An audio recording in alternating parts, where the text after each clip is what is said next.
Recently, your boy celebrated his 40th birthday. I began to go through a midlife crisis.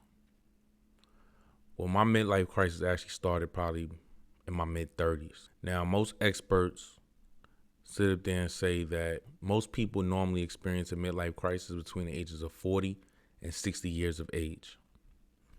But I believe that a midlife crisis has to do with more than just aging. I think a midlife crisis is when a person gets to a point where they question their quality of life and ask themselves, are they fulfilled or are they discontent with their current reality? But we're going to talk about it some more after this. Y'all stay tuned.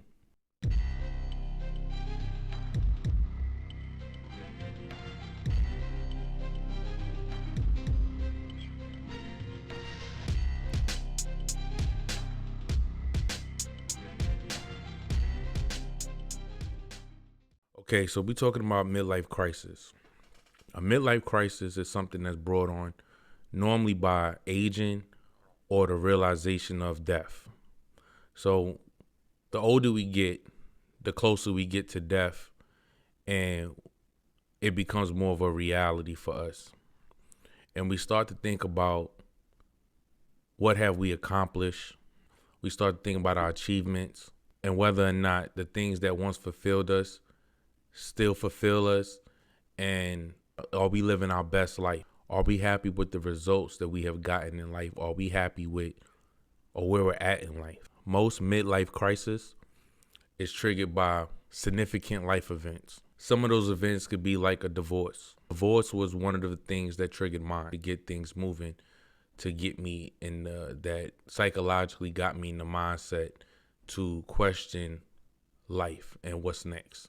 The death of a loved one is also something that can trigger a midlife crisis. The lack of fulfillment in your life or the lack of purpose in your life can also trigger a midlife crisis. Like if you're going to a job and you're unhappy at going to your job and you're saying things to yourself like, this can't be life, this can't be it, this job's not making you happy, that's a lack of fulfillment. That's enough to trigger you to get you to go through a midlife crisis. Of course, financial challenges, not making the money that you want to make or being at the level that you see yourself can definitely trigger a midlife crisis. A midlife crisis is like a shift, like when a shift occurs in a person's identity and their purpose in life. A midlife crisis is when a person's current reality conflicts with the reality they see for themselves.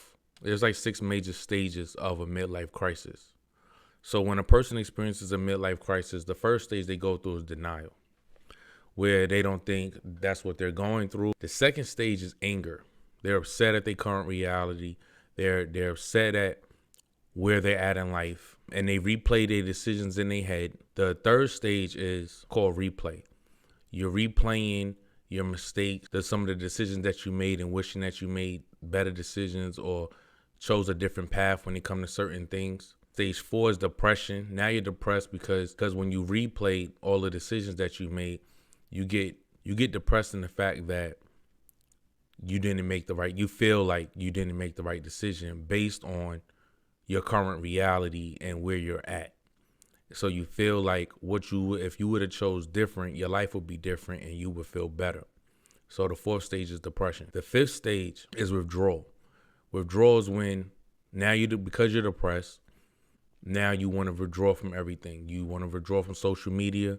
You want to withdraw from the world. You want to withdraw from social events, and because you're depressed. So you're experiencing the 5th stage of withdrawal. And the last stage is the acceptance stage. The acceptance stage is you realize your current state of reality is not aligned with what you see for yourself. And you go from being angry about it and replaying the thoughts in your head that make you depressed, in which have you withdraw from society and people, to a point where you now accept it. You accept that you made the mistakes. You accept that you now can make better decisions and you don't have any control over the past. You have no control over changing what has happened in the past, and you accept it for what it is, and you begin to think forward, and you move more strategically and more intentionally in your life. Some common signs that you're having a midlife crisis. So if you believe that you're having a midlife crisis, these may be some of the signs or things that you, or symptoms that you may be experiencing. So one of them is anxiety. Anxiety is like a pop word.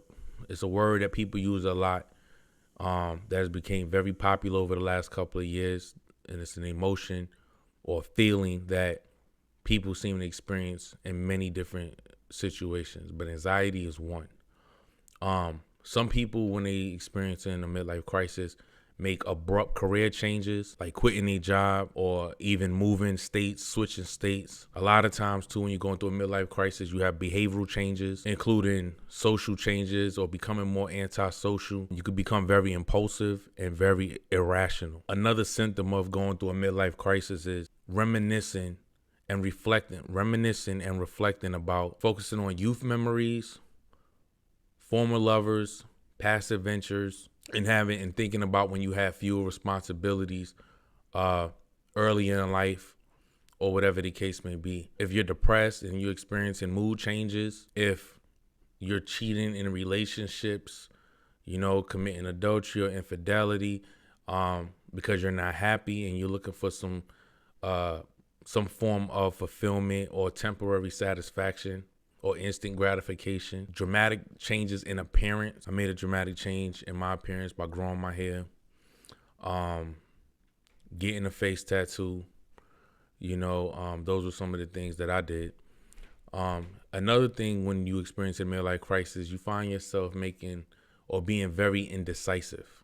Okay, because your next move, you want it to be your best move, and you begin to realize that you wasting too much time. You wasted a lot of time, and you already at the halfway point of the race, and the race is death.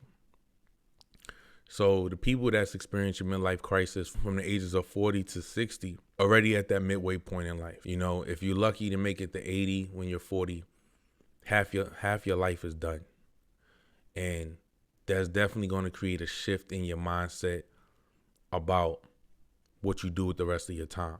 Another symptom of a midlife crisis is sleep patterns. Your sleep pattern be thrown off. You might find yourself being up all night. I've never been a morning person myself, but my sleep patterns have always been disrupted. I always got something going on, and some form of stress always lingering somewhere. You may experience weight gain, weight loss, want to be lazy. You got stuff to do. You don't feel like doing it, don't want to do it. You're not motivated. One of the biggest changes too is in your sexual urges and desires. You may have a low libido.